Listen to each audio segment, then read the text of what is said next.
Hello, you're watching Vnews Bulletin. I'm Nguyen Phu Trong. Now let's take a look at our top stories as usual. President Nguyen Phu Trong works with Lawyers Association. Vietnam-Thailand discuss ways for promoting bilateral trade. National invoice system makes debut.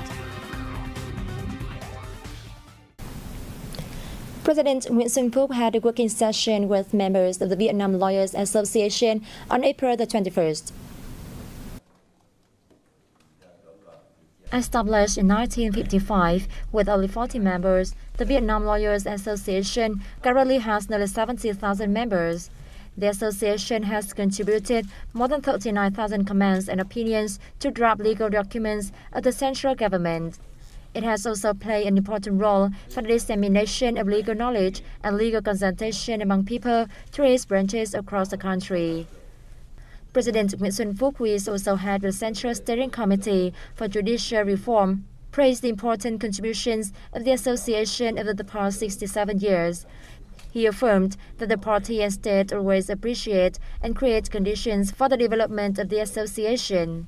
The president asked the association to continue effectively implementing the guidelines of the party, consolidating its apparatus at all levels, and improving the professional quality to serve the people and further contribute to the country's development. Prime Minister Phạm Minh Chính attended a ceremony to launch the electronic invoice system nationwide on April the 21st. Addressing the event, which was held online by the General Department of Taxation, Finance Minister Hồ Đức Phước said the invoice system will help create an equal, transparent and favorable business environment for people and enterprises. This will help improve labor productivity and carry out the national digital transformation strategy, Phước added. Under the first phase of the e-invoice application project, all the organizations and enterprises in 6 provinces and cities have so far shifted to e-invoices. Under the second phase, all remaining 57 localities will be using e-invoices by July the 1st this year.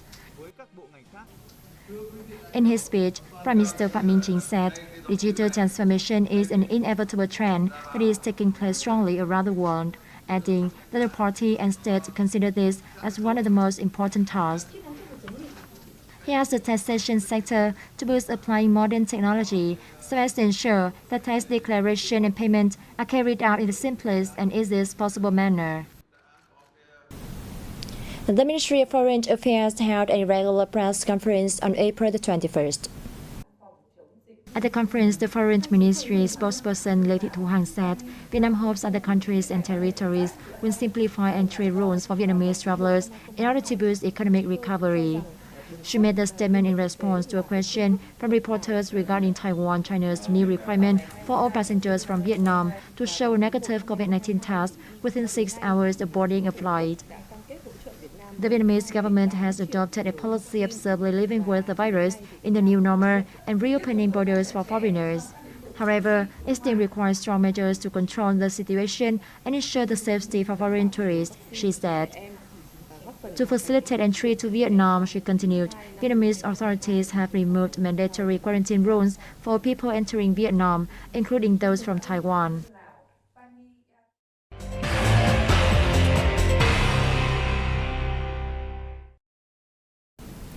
Vietnam and Thailand held the 4th meeting of their Joint Trade Committee in Bangkok on April the 20th, working out orientations, measures and action plans to soon raise bilateral trade to $25 billion. Thai Deputy Minister and Minister of Commerce during Laksana visit affirmed his country views Vietnam as a partner of leading importance in Southeast Asia, and that it attaches importance to bolstering economic and trade ties with Vietnam. Vietnamese Minister of Industry and Trade Nguyễn Hồng Diên said the initiatives, measures and concrete actions devised at the meeting will create new impulse for bilateral economic and trade relations. Vietnam and Thailand are dynamic economies in the Asia-Pacific region and boast much potential for further stepping up their trade and partnerships in relevant aspects. Both are also members of many free trade agreements, including the Regional Comprehensive Economic Partnership. As part of the working program in Thailand, Minister Nguyen met and worked with key leaders of the Kasikorn Bank and the Central Bank.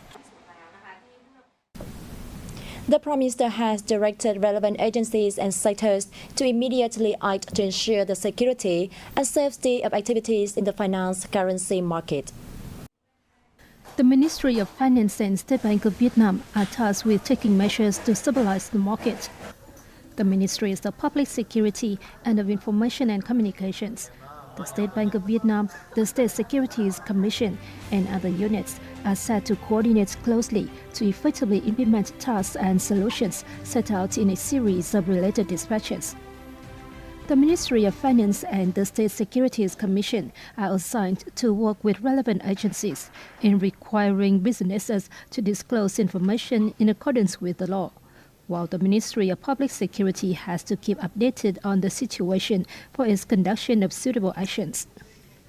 The promotion of communications activities in a correct and clear manner to boost investors' confidence, as well as the tight control of unofficial information in social networks, are also deemed important.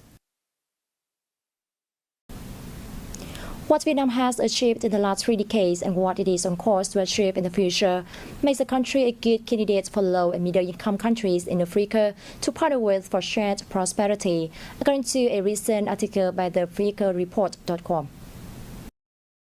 The AfricaReport.com said Vietnam recorded an average annual GDP growth rate of 7% in the last 30 years. The article said, with an ambition to reach high-income status by 2045, Vietnam seeks new market frontiers and production bases.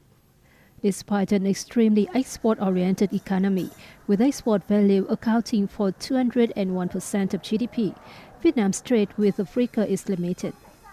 However, African nations could gain a lot from Vietnam's approach towards the continent. Vietnam is offering an opportunity for shared learning and growth, it said, adding technology transfer, information sharing and learning by doing together is part of what Vietnam is putting on the table for Africa.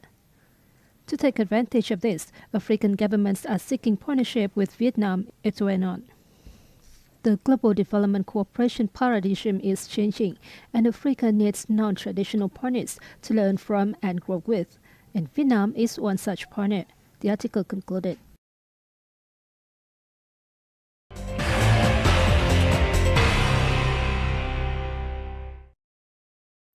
In the image of a rare mammal from Vietnam, Sao La was selected as the mascot for the 31st Southeast Asian Games.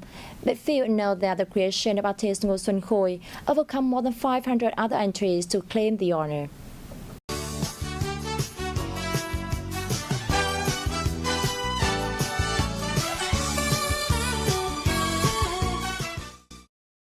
Trong một lần đọc báo giấy cách đây gần 30 năm, tôi đã rất nhớ.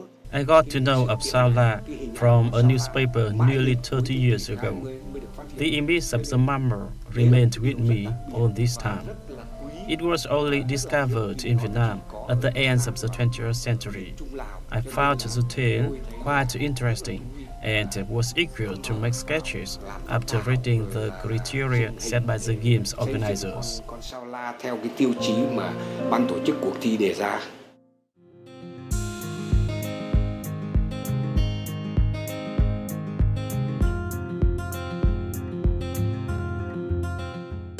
Riêng bản thân tôi cũng đã có hàng trăm cái bức vẽ mà I sketched hundreds of versions, but interestingly, the shape of the first and the last versions look very similar. Nhiều người nói rằng là Sao La nó không quen thuộc với văn hóa Việt, thì tôi đồng ý là nó không quen thuộc vì nó. Many people say the Sao La is not a familiar part of the Vietnamese culture, as we have only known about it for 30 years. So while I was sketching, I wanted to add a little bit of soul from Vietnamese culture. Sao La's costumes are close to farming clothes, with the bronze of the soil, the yellow of rice, the red of happiness, and the green of the leaves. Sự đặc biệt của Sao La sẽ tạo thêm một cái niềm tự hào cho các vận động viên và Sala will be a source of pride for our athletes, giving them confidence and strength as they vie to bring glory to Vietnam in their sporting endeavors. Tăng thêm cái niềm tin, tăng thêm sức mạnh, tăng thêm cái động lực cho các vận động viên, nhất là các vận động viên Việt Nam.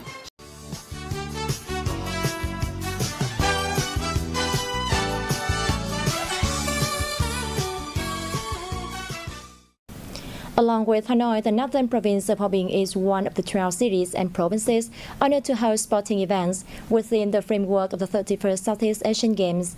19 years after first doing so at the previous Games in 2003, Hòa Bình once again joins the atmosphere of the region's biggest sports gathering by organizing road cycling and mountain biking from May the 14th to 22nd. Sharp, steep climbs, bumpy trails. This is the trails for mountain biking races in SEA Games 31st in Hòa Bình province. Riders from Vietnam's national cycling team are determined to triumph in the events.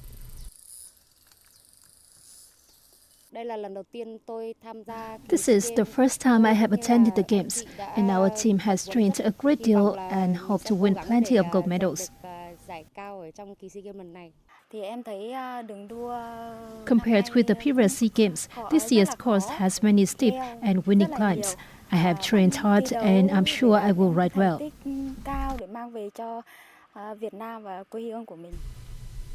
As one of two athletes from Hòa Bình province in the Vietnamese national cycling team at the Games, Nguyen Phu Trong said he's honored and proud and highly motivated to push hard. I have been working and training every day to do my best at the Games. The province will host mountain biking on May 14 to 17 and road cycling on May 19 to 22, with the participation of about 400 riders and officials. The riders are now familiar with the course and trains and have been working well. The coaches and 14 riders in the Vietnamese national cycling team have been training and working hard in the hope of winning the most medals.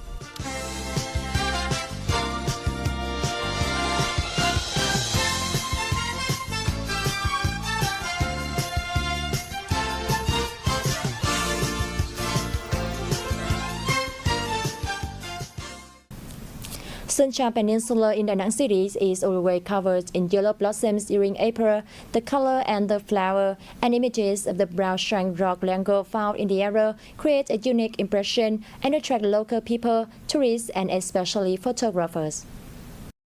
In the early morning or late afternoon, photographers often gather on Sơn Trà to snap shots of the brown shrine rock langurs flying on the tops of the yellow flamboyant trees, also known as copper pot or yellow flame. It is the best time of the year to take photos of these primates on Sơn Trà Peninsula. I took advantage of my work to capture shots of the langurs amid the yellow flowers. I am a journalist, so I want to convey beautiful images from Sơn Trà to the public.